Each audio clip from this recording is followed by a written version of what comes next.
बंगाल में जो चुनाव होने वाला है, ये चुनाव Bharatiya Janata party, Trinamool Congress, Congress party, CPM, इनके भविष्य का फैसला करने वाला ये चुनाव नहीं है। ये चुनाव नरेंद्र मोदी जी, अमित शाह या भारतीय जनता पार्टी के अध्यक्ष जगत प्रसाद नड्डा जी, इनके भविष्य का फैसला करने वाला चुनाव नहीं है। ये चुनाव राहुल गांधी के भविष्य का फैसला करने वाला चुनाव नहीं है। ये ममता जी के भविष्य का फैसला करने वाला चुनाव नहीं है। ये चुनाव अगर है तो बंगाल की करोड़ों जनता के भविष्य का फैसला करने वाला चुनाव है। क्या बहनों और भाइयों, बंगाल को गरीबी, भूखमरी, बेरोजगारी, भ्रष्टाचार से मुक्ति देनी नहीं चाहिए? देनी चाहिए कि नहीं देनी चाहिए? क्या बंगाल के जवान युवाओं के हाथों को काम नहीं मिलना चाहिए? क्या बंगाल में गरीबी है, भूखमरी है, बेरोजगारी है, गांवों का विकास नहीं हुआ है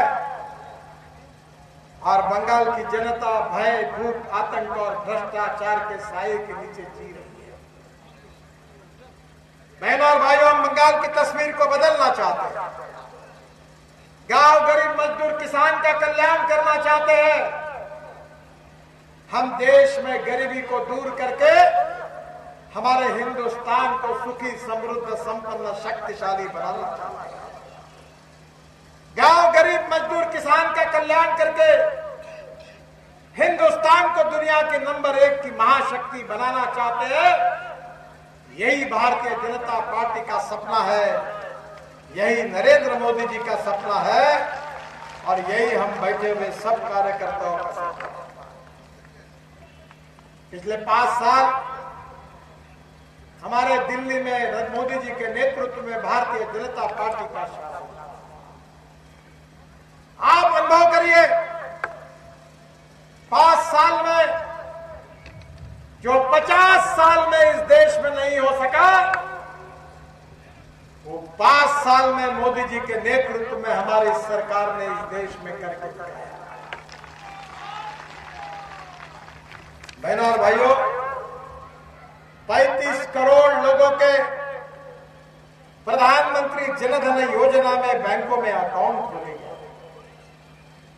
जब कांग्रेस की सरकार थी तो 3 करोड़ लोगों के केवल अकाउंट थे और आज जनधन योजना में 38 करोड़ लोगों को बैंक अकाउंट खुल गए।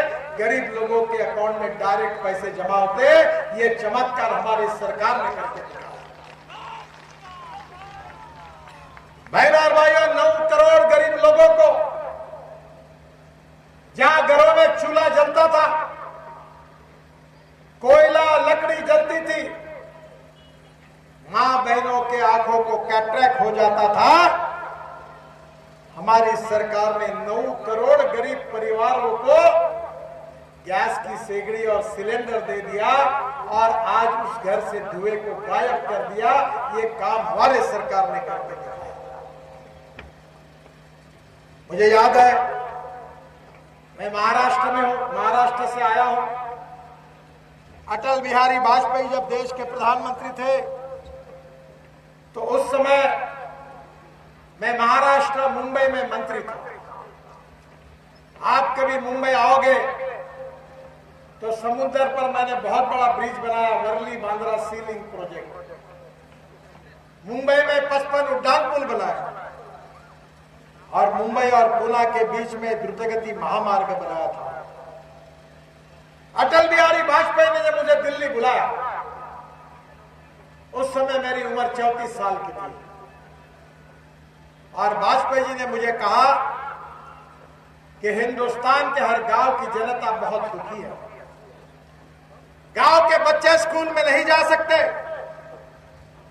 गांव में किसी का स्वास्थ्य बिगड़ जाता है तो डॉक्टर बरसात के दिनों में गांव नहीं पहुंच पाता है। गांव के किसान का दूध, फल, फूल, सब्जियां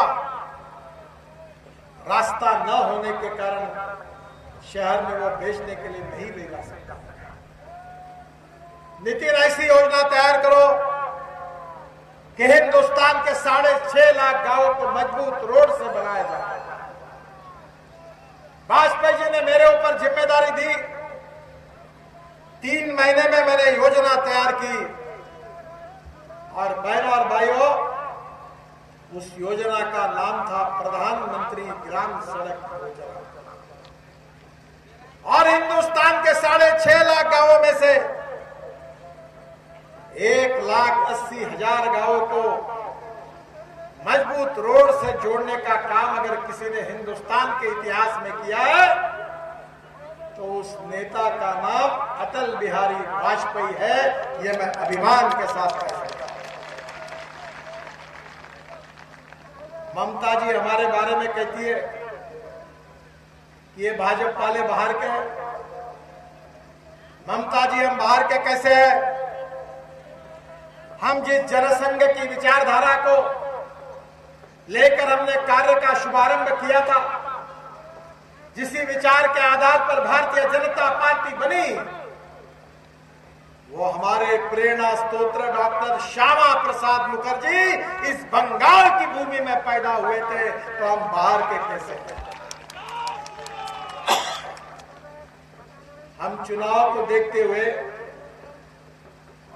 हम जात, पंथ, धर्म, भाषा और सेक्स की बात करके आपके वोटों को बटोरना नहीं चाहते। अलग भाषा, अलग वेश, फिर भी हमारा एक देश। कश्मीर हो या गुवाहाटी, अपना देश, अपनी माटी। बंगाल की संस्कृति, बंगाल का इतिहास, बंगाल की जो भी कोई संस्कृति, कलाएं है, वो बंगाल की तो है ही, और वो हमारे देश की भी है। बहनों और भाइयों, हम देश को तोड़ना नहीं चाहते, हम देश को जोड़ना चाहते हैं। हमारे विचारों में डॉक्टर श्यामा प्रसाद मुखर्जी, पंडित दीनदयाल उपाध्याय और अटल बिहारी वाजपेयी जी ने हमको यही सिखाया है कि हम 2-4 रहे न रहे, पर तेरा वैभव अमर रहे मां। ये देश आगे जाए, ये देश की तरक्की हो, ये देश के गांव, गरीब, मजदूर, किसान का कल्याण हो, यही हमारा विचार है, यही हमारी प्रेरणा है और यही हमारा उद्देश्य है। बहनों और भाइयों, बड़े तेजी से देश बदल रहा है, पर देश के साथ क्या बंगाल को नहीं बदलना? और बंगाल को बदलना होगा चाहिए। अगर आपको लगता है तो परिवर्तन करना जनता का लोकतांत्रिक अधिकार है। अनेक सालों तक आपने लाल झंडे वालों को अपनाया, सीपीएम की सरकार को आपने देखा।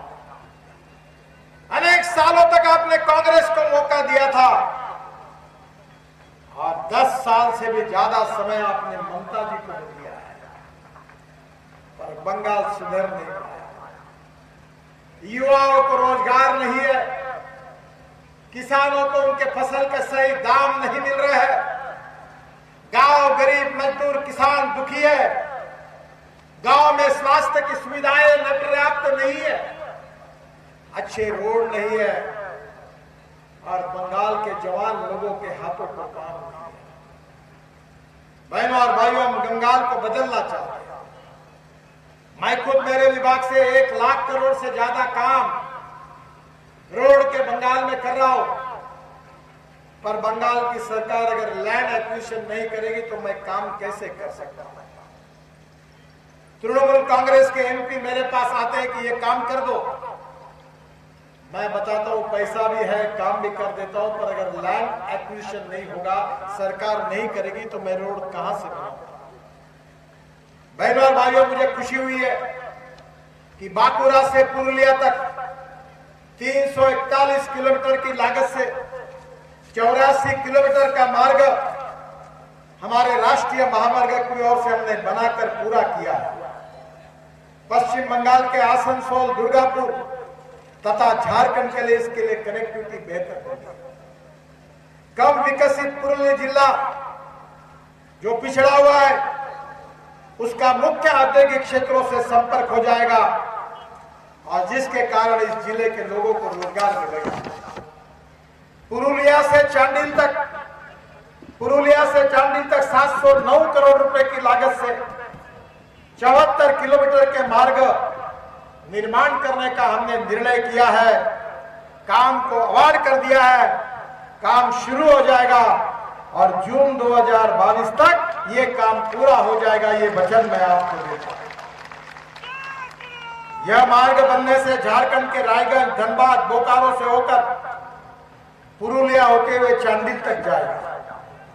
इस मार्ग में पुरुलिया शहर के पास चासमोड़, कांटीडीह एवं श्यामनगर में आरओबी का निर्माण कराया जाएगा, जिससे रेलवे फाटक पर इन तीनों जगह पर लगने वाला 1.5 घंटे का समय बच जाएगा। इसी मार्ग को बनने से औद्योगिक क्षेत्र को पुरुलिया जैसे पिछड़े क्षेत्र से सीधी कनेक्टिविटी मिल जाएगी। इतना ही नहीं तो पुरुलिया बाईपास को भी हमने मंजूर कर दिया है। मेरे विभाग की ओर से 217 करोड़ रुपए की लागत से 10 किलोमीटर लंबे 4 लेन पुरुलिया बाईपास को इस अप्रैल 2021 तक मैं अवार्ड कर दूंगा और काम की शुरुआत कर दूंगा। ये वचन आपको देता हूं। हमारे सांसद मंडल जी इन सब कामों के लिए बार बार मेरे यहाँ चक्कर काट रहे हैं और उन्हीं के आग्रह के कारण ये काम को हमने मंजूर कर दिया है और जिसके कारण पुरुलिया शहर का ट्रैफिक जाम से छुटकारा मिलेगा। पुरुलिया शहर को पार करने में पहले जहां घंटे से ज्यादा 2 घंटे का समय लगता था, अब वो केवल घट जाएगा और लोगों को बहुत बड़ी राहत मिल जाएगी। इस बाईपास से जाने वाले लोगों को सुविधा मिलेगी, दुर्घटनाएं कम होगी और पश्चिम बंगाल और झारखंड के बीच में ट्रैफिक में शुरुआत होगी। इसके साथ साथ 395 करोड़ रुपए खर्चा करके 10 किलोमीटर लंबे 4 लेन इस्लामपुर बाईपास का भी हम निर्माण करने जा रहे हैं और ये भी काम मैं जल्दी अवार्ड कर दूंगा। ये वचन मैं आप सबको देता हूं। मुझे खुशी है कि ये बाईपास बनने से भी सड़क दुर्घटनाएं भी कम हो गई। बहनों और भाइयों, मैं खादी, ग्रामोद्योग और एमएसएमई का मंत्री हूं। मालदा, मुर्शिदाबाद, बीरभूम और करीब 3205 चरखा पाइडल सिल्क चरखे हमने दिए हैं, करीब 1030 लूम दिए हैं और रेडीमेड गारमेंट की मशीन 390 दी है और बहनों और भाइयों 5300 लोगों को रोजगार के बने हाथ दिया है।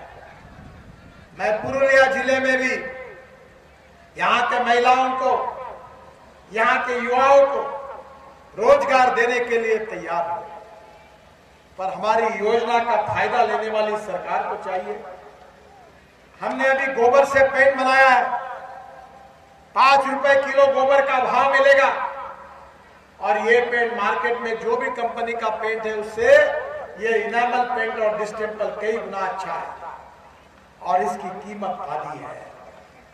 5 रुपए किलो के भाव से गोबर अगर खरीदी किया जाएगा तो किसान जिसके यहाँ जानवर है वो 10,000 से 15,000 रुपए महीना अगर गोबर बेच के अगर कमाएगा तो किसान की गरीबी दूर नहीं होगी। बहन और भाइयों, हम गांव गरीब मजदूर किसान का कल्याण करना चाहते हैं। हम गरीबी को मिटाना चाहते हैं। समाज के आखिरी पायदान पर जो व्यक्ति खड़ा है, जिसके पास रहने के लिए मकान नहीं है, जिसके पास खाने के लिए रोटी नहीं है, जिसके पास शरीर पर कपड़ा नहीं है, उस दरिद्र नारायण को भगवान मानकर उसकी निरंतर सेवा करना, ये पंडित दीनदयाल उपाध्याय जी का अंत्योदय का विचार ही हमारा मिशन है। हम देश की तस्वीर को बदलना चाहते हैं, जहां पंथ, धर्म, भाषा से ऊपर उठकर गरीब गरीब होता है, गरीब को जात पंथ धर्म भाषा नहीं होती।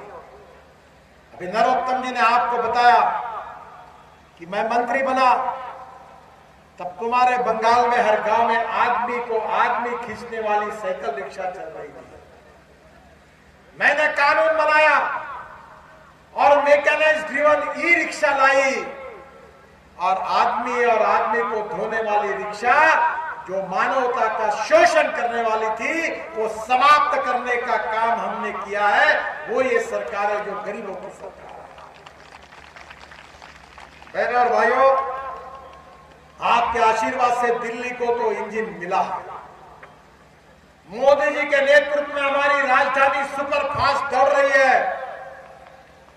मैं आपको यही कहने के लिए आया हूं कि बंगाल का भी डबल इंजन बीजेपी की सरकार को जोड़ दो, जो 50 साल में नहीं हुआ,